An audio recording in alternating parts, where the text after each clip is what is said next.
Hi எல்லாருக்கும் வணக்கம். இந்த வீடியோவில் நம்ம திருச்சிலுவை வரலாற்றினுடைய பின்னணியை தான் பார்க்க போகிறோம். அதுக்கு முன்னாடி எங்களுடைய யூடியூப் சேனலை மறக்காம சப்ஸ்கிரைப் பண்ணிடுங்க. வாங்க இப்போ வீடியோக்குள்ள போகலாம். 312ஆம் ஆண்டு அக்டோபர் 20ஆம் நாள் ரோமையை ஆட்சி செய்து வந்த மன்னர் கான்ஸ்டான்டின் அவருடைய எதிரி நாட்டு மன்னரான மார்ஜென்சியஸ் அப்படிங்கிறவருடைய படையை எதிர்த்து போராட செஞ்சிருக்காரு. அப்படி செல்லும் போது தன்னுடைய படைகளினுடைய கொடிகள்ல வந்துட்டு சிலுவை அடையாளம் வரைந்த கொடிகளை ஏந்தி செஞ்சாராம். இதன் காரணமாக அந்த போர்ல இந்த கான்ஸ்டான்டின் மன்னன் வெற்றி பெற்றாராம். அதுக்கு அப்புறமா தான் கிறிஸ்துவ மதத்தை அரசாங்க மதமாகவே அறிவிச்சாராம். இது ஒரு முதல் நிகழ்வு. இரண்டாவது நடைபெற்ற நிகழ்வை பார்க்கலாமா? இந்த நிகழ்வு நடைபெற்று சரியா 13 ஆண்டுகள் கழித்து கான்ஸ்டான்டின் மன்னனினுடைய தாயார் தூய ஹெலனா எருசலேம் நகருக்கு புனித பயணம் மேற்கொண்டிருக்காங்க. அப்படி செஞ்சிருந்த சமயத்துல கல்வாரி மலைக்கு சென்று அகழ்வாராய்ச்சியில ஈடுபட்டாங்களாம். அப்போ அங்க 3 சிலுவைகள் இருந்துச்சாம். அந்த 3 சிலுவையில எது இயேசு அறையப்பட்ட சிலுவை அப்படிங்கிற குழப்பம் ஏற்பட்டிருக்கு. இதனால என்ன செஞ்சிருக்காங்க அப்படின்னா, ஒரு கை சூம்பிய மனிதரை அழைத்து அந்த 3 சிலுவைகளையும் வரிசையாக தொடுமாறு சொன்னாங்களாம். அந்த மனிதரும் ஒவ்வொரு சிலுவையா தொட்டாராம். அப்பொழுது திடீர்னு ஒரு சிலுவையில இருந்து ஆற்றல் வெளிப்பட்டு அந்த மனிதரினுடைய கை முழுமையாக குணமடைந்ததாம். இதை பார்த்து தூய ஹெலனா என்ன செஞ்சிருக்காங்க அப்படின்னா, அந்த திருச்சிலுவையை எடுத்துட்டு ரோமை நகருக்கு வந்திருக்காங்க.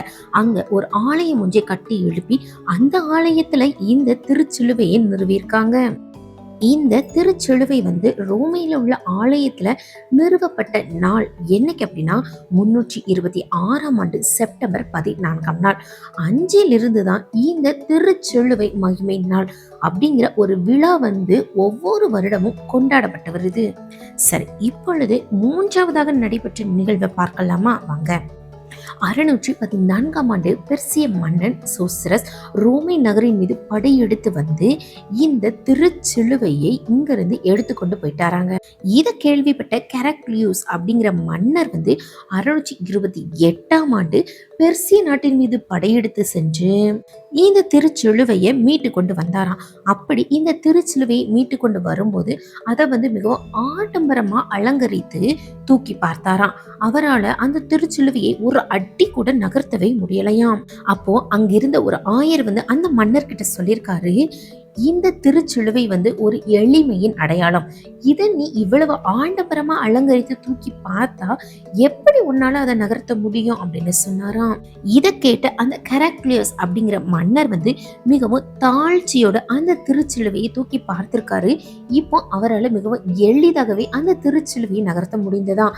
அதுக்கப்புறமா அந்த திருச்சிலுவையை எடுத்து கொண்டு போய் மறுபடியும் ரோமையில இருந்த ஆலயத்திலேயே நிறுவிட்டாராம். இப்படிதான் திருச்சிலுவைக்கு வணக்கம் செலுத்தக்கூடிய ஒரு வழக்கம் படிப்படியாக வளர்ந்து வந்திருக்குங்க. 1970ஆம் ஆண்டு வரைக்கும் இந்த திருச்சிலுவை நாள் திருச்சிலுவை உயர்த்தப்பட்ட நாள் அப்படின்னு சொல்லி கொண்டாடப்பட்டு வந்திருக்கு. 1970ஆம் ஆண்டுக்கு பிறகுதான் இந்த நாள் திருச்சிலுவையின் மகிமை விழா அப்படின்னு சொல்லி கொண்டாடப்பட்டு வருது. சரி, இந்த சிலுவை மரணம் அல்லது சிலுவை சாவு அப்படின்னா என்ன அப்படின்னு சொல்லி பார்ப்போம் வாங்க. அதாவது இந்த சிலுவை மரணம் அப்படிங்கிறது நாட்டை காட்டி கொடுப்பவர்களுக்கும் துரோகிகளுக்கும் தான் வழங்கப்பட்டு வந்துச்சான். அதுவும் இப்படிப்பட்ட ஒரு கொடிய தண்டனை முறை முதல்ல பொனிசியர்களால கண்டுபிடிக்கப்பட்டு நடைமுறைப்படுத்தப்பட்டு வந்துச்சான். இவர்களை பார்த்துதான் ரோமையர்கள் இப்படிப்பட்ட ஒரு தண்டனை முறையை தங்களுக்கு எதிராக செயல்படுபவர்களுக்கு கொடுத்து வந்திருக்காங்க. ஆனா இயேசு ஒரு பாவமும் அறியாதவர், ஒரு குற்றமும் செய்யாதவருக்கு இப்படிப்பட்ட ஒரு சிலுவை சாவு தண்டனையாக கொடுக்கப்பட்டிருக்கு. ஆனால் இழிவாக கருதப்பட்ட இந்த சிலுவை மரணத்தை தன்னுடைய மரணத்தின் மூலமாக வெற்றியின் சின்னமாக மாற்றியவர் தான் இயேசு கிறிஸ்து. சரி, இந்த வீடியோ பற்றி நீங்க என்ன நினைக்கிறீங்க அப்படிங்கறத கீழே உள்ள கமெண்ட்ல மறக்காம கமெண்ட் பண்ணுங்க. இந்த வீடியோ உங்களுக்கு பிடிச்சிருந்துச்சுன்னா லைக் பண்ணுங்க, ஷேர் பண்ணுங்க, கமெண்ட் பண்ணுங்க. இது போன்ற மேலும் பல வீடியோக்களுக்கான எங்களோட யூடியூப் சேனலுக்கு மறக்காம சப்ஸ்கிரைப் பண்ணுங்க.